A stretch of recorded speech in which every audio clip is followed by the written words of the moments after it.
Kahapon ng umaga, bago nga pala kami pumunta sa piyestahan, ay pinakain nga muna namin ang mga aso na itinapon dito sa pulo ni Don Silverio. Dalawang araw na nga hindi nagpapakita sa amin si Daoming Su mga mare at pare, kaya naman medyo kinakabahan nga kami at nag-aalala nga kami nitong si Buyok. Kinabukasan na nga pala kami nakauwi galing sa piyestahan dahil dun nga kami natulog. Tapos nung kinahapunan naman ay pumalaot nga kaming dalawa ni Buyok dahil hindi pa nga kumakain ang mga aso. Maganda naman kasi ng panahon at tingnan nyo naman ang dagat at talaga namang kalmang-kalma ni. Nagsaing na nga rin pala kami ng marami nung tanghali dahil pakakainin nga namin sa hapon ng mga aso, tapos etot may ulam nga kami galing sa piyestahan. Pagdoon nga namin doon mga mare at pare, tuwang-tuwa nga kaming dalawa ni Buyok dahil nakita nga namin doon si Daoming Su na 2 araw na nga nawawala. Nakaabang na nga agad sa amin si Marga at maya-maya nga lang ay kumakaripas na nga ng takbo papalapit sa amin tong si Whitey. Hindi kasi sila sanay na dito nga kami dumuduong sa may swimming pool dahil madalas nga ay doon nga kami sa may harapan ng helipad. Maya-maya pa'y dumating na nga rin si Beauty, kaya naman inayos na nga ni Buyok yung kanilang pagkain. Hindi nga sanay si Daoming Su na makihalubilo sa kanila mga mare at pare, sa tuwing magkakasama nga sila lumalayo nga itong si Daoming Su sa kanila. Maigi rin naman at nakapamista kaming dalawa ni Buyok at kahit papaano may pang-ulam nga itong mga aso. Sa totoo nga lang marami nga kaming uwing ulam, kaso nga lang yung iba ngay na ipamigay ko na nga sa mga kapitbahay at yung iba ngay pinakain ko sa mga kaibigan. Sa tuwing namimiesta kasi kami mga mare at pare, alam na nga nila na marami nga kaming uwing ulam, kaya naman marami na nga rin nag-aabang. Kaya naman pinaulam na nga ni Buyok ng karne ang mga aso para naman kahit papaano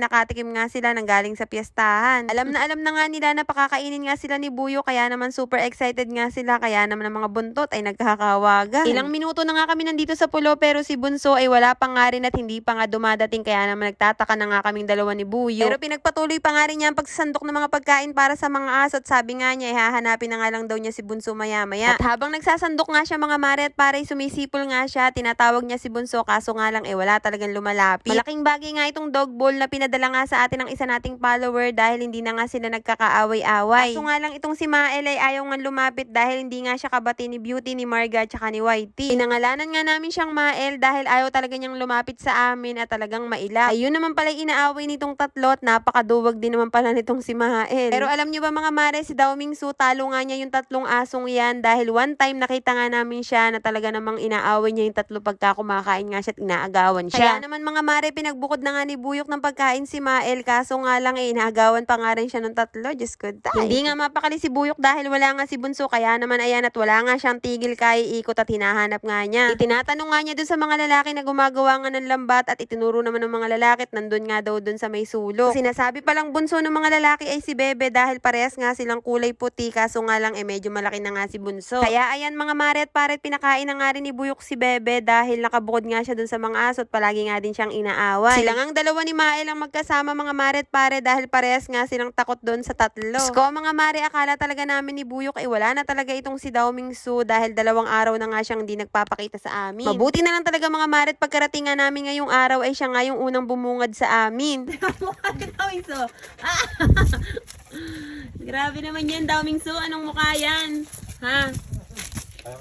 Hindi nga mapakali si Buyok hanggat hindi nga niya nakikita si Bunso, kaya ayan at bumalik nga siya ulit dun sa mansyon. Pamahal na kasi talaga sa kanya mga aso at isa pa'y animal lover talaga si Buyok, kaya talagang concern siya. Ako naman mga mare, hindi talaga naglalapit sa mga aso dahil takot nga ako at baka mamaya makagat nga ako at isa pa'y buntis nga ako. May nakapagsabi nga rin sa akin na bawal nga daw ako ma-expose sa mga poops ng aso at ng pusa, kaya talaga nag-iingat nga ako. Unawaan naman yun ni Buyok, kaya siya talaga halos lahat ang gumagawa para magpakain dito sa mga aso. Nakailang paikot-ikot na nga si Buyok dito sa pulo mga mare, kaso nga lang wala talaga siyang paghanapan kay Bunso, kaya naman ayan at ikot na naman siya. Diyos ko, day. Kaya naman nung hindi na talaga niya mahanap si Bunso ay pinakain na nga rin niya dito sa ibang aso ang pagkain itinira nga niya kay Bunso. Ganun pa man mga mare, sipol pa nga rin siya ng sipol at nagbabaka sakali na baka nga dumating si Bunso. Nagantay pa nga kami dito sa pulo ng medyo matagal mga mare para kung sakali man na dumating si Bunso ay dadali na nga lang daw niya sa amin at doon na nga lang daw niya pakakainin. Kaso nga lang mga mare, bantagal lang nga namin nag-aantay dito sa pulo at wala nga dumadating. Ang iniisip na lang talaga namin ni Buyok mga mare at pare, baka nga may kumuha sa kanya na gustong mag-ampon. Kaso nga lang